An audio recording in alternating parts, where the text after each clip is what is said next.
ఏంటంటే incubator room వేరే ఉంటుంది, చిల్లింగ్ రూమ్ వేరే ఉంటుంది. ఇంక్యుబేషన్ రూమ్లో మనం పెడతాం అనమాట. 40 degrees is the optimum temperature మన ఇంక్యుబేషన్ రూమ్లో పెరుగు తోడు అవ్వడానికి. ఇంక్యుబేషన్ రూమ్లో పెరుగు తోడు అయిపోయిన తర్వాత ఆ వేడి రూమ్ నుంచి తీసుకెళ్ళి ఇంకో కోల్డ్ రూమ్లో పెడతాం. మాకు అలా తీసుకున్నప్పుడు కొంచెం కదలడము అలాంటి ఛాలెంజెస్ కొన్ని వచ్చాయి. ఎందుకంటే మనం సెల్ చేసే బాగా గడ్డ పెరుగు. My husband came up with the solution because ఆయన కెమికల్ ఇంజనీర్ కాబట్టి ఆయన రీసెర్చెస్ ఏమనంటే I will come up with the room wear the same room will be incubation room and the same room will be chiller. So ఇదే రూమ్లో మనకు పెరుగు తోడుకుంటుంది. తోడైన తర్వాత మనం ఇక్కడ టెంపరేచర్ సెట్టింగ్స్ మార్చంగానే ఇదే రూమ్ చిల్లర్ లాగా మార్చిపోతుంది. సో బేసికలీ మన ఇంట్లో ఓవెన్ కమ్ ఫ్రిడ్జ్ ఒకటే రూమ్లో ఉన్నట్టు అర్థం ఇన్ అదర్ వర్డ్స్. సో ఇలాంటిది వన్ ఆఫ్ ఇట్స్ కైండ్ మన దగ్గరే ఫస్ట్ ఉందన్నమాట. సో ఏం లేదండి, ఈ చిన్న చిన్న చేంజెస్ చేయడం వల్ల ఓవరాల్ మన క్వాలిటీ ఆఫ్ ద ప్రోడక్ట్ పెరుగుతుంది. దానికోసమే ఇవన్నీ ప్రయత్నాలు అనమాట. మీకు యాక్చువల్లీ లోపల కూడా చూపిస్తాను.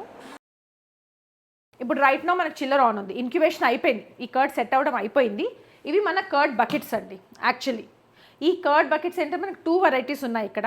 ఈ బ్లూ బకెట్స్ ఏమో టోన్డ్, ఇవేమో మన డబుల్ టోన్డ్ అనమాట. ఇంటికి మనం రెస్టారెంట్ సెగ్మెంట్ కొత్తగా స్టార్ట్ చేసి అందరికీ రెస్టారెంట్స్ క్యాటరింగ్ సెగ్మెంట్ సప్లై చేస్తున్నాం కాబట్టి వాళ్ళ కోసం మెయిన్గా యూజువలీ మన టోన్డ్ డబుల్ టోన్లో ఏంటంటే నార్మలీ మార్కెట్లో దొరికే డబుల్ టోన్ వీటన్నింటిని మిక్స్చర్ చేసేస్తారు, కౌ మిల్క్ కలిపి చేసేస్తారు, లేదా ఎస్ఎంపీ పౌడర్ కలిపి చేస్తారు. మన toned double tone curd buckets these 10 kg curd buckets ఉన్నాయి, 5 kg కర్డ్ బకెట్స్ కూడా ఉన్నాయి. కానీ ఈ కర్డ్ బకెట్స్లో మనది ఏంటంటే మనం ప్యూర్ బఫ్లో మిల్కే వాడతాము. టోన్డ్ ఏమో 3% ఫ్యాట్ ఉంటుంది, డబుల్ టోన్డ్ ఏమో 1.5% ఫ్యాట్ ఉంటుంది. టోన్డ్ ఏమో రెగ్యులర్ క్యాటరింగ్స్ బకెట్స్ పెరుగులా తీసుకుంటారు. ఎక్కువగా మనకు డబుల్ టోన్ రైతాలు చేయడానికి బాగా తీసుకుంటారు బికాస్ హైదరాబాద్ అంటేనే biryani and most of the places raita చేస్తాయి. సో రైతా కోసం ఎక్కువ మన దగ్గర డబుల్ టోన్ తీసుకుంటారు. So these are the 2 versions మన 10 kg బకెట్స్లో, టోన్డ్ డబుల్ టోన్డ్. ఇదేమో పెద్ద సైజ్ బకెట్, అది smaller size bucket. Caterings hotels అలాంటి వాటికి కూడా ఈ పెద్ద సైజ్ కుండలు చేస్తాం. ఇవి 3 kgs. సో ఏంటంటే చాలా 5-star హోటల్స్కి మనము క్యాటరింగ్స్ లాంటి వాటికి ఇలా పెద్ద పెద్ద ఈవెంట్స్కి ఈ పెరుగులు ఇలా చేస్తే స్పెసిఫిక్లీ ప్రీ ఆర్డర్ మీద బేసిస్ మీద చేస్తారు. ఫుల్ క్రీమ్ మిల్క్తో చేసిందండి. యూజువలీ ఈ కుండ పెరుగులో మనకి లో ఫ్యాట్ వర్షన్ కూడా ఉంది దగ్గర. బట్ ఎక్కువగా మెయిన్గా మన కుండ పెరుగు సిగ్నేచర్ అంటే ఎక్కువ అందరూ అడిగేది మన మలాయ్ కుండ పెరుగు అండి. దాంట్లో ఈ చిన్న సైజ్, ఈ పెద్ద సైజ్. ఇప్పుడు ఇది స్టార్ట్ చేసిన తర్వాత ఈ పెద్ద కుండల ఆర్డర్ మాకు ఎక్కువ అయిపోయింది. సో కొన్ని ఈవెంట్స్ అయితే ఒక్కొక్కసారి నాకు మా విజయ్ వచ్చి మేడం వాళ్ళు 150 pots పంపించాలి, 200 pots పంపించాలంటే దేవుడా ఫస్ట్ దాన్ని సెట్ చేయండి. ఎందుకంటే ఇవన్నీ మనం మాన్యువల్గా చేసేదండి. ఇంట్లో కూడా ఒక్కొక్కసారి పెరుగు సరిగా తోడుకోదు.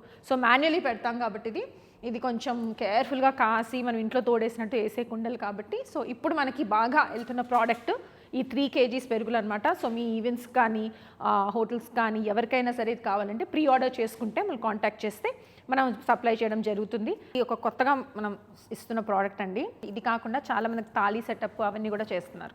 ప్లస్ అది కాకుండా మనకు రెస్టారెంట్స్లో కూడా తాళీస్ వాడేవాళ్ళు చాలామంది ఉన్నారు.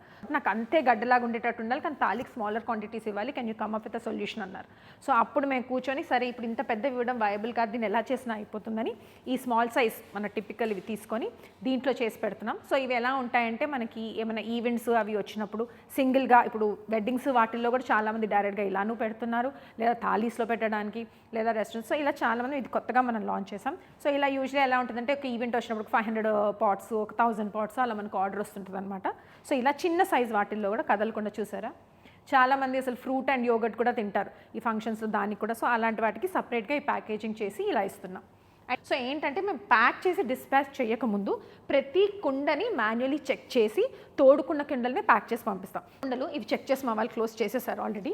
ఇది ఇంకా డిస్పాచ్కి రెడీ అవుతుంది. ఇప్పుడు చెక్ చేసి మాన్యువల్లీ క్లోజ్ చేసి అప్పుడు లేబులింగ్ చేసి పంపిస్తాం. ఇది మనకి ఈవినింగ్ డిస్పాచ్కి రెడీ అయిపోయి వెహికల్స్లో వెళ్ళిపోయి డెలివరీ అయిపోతాయి.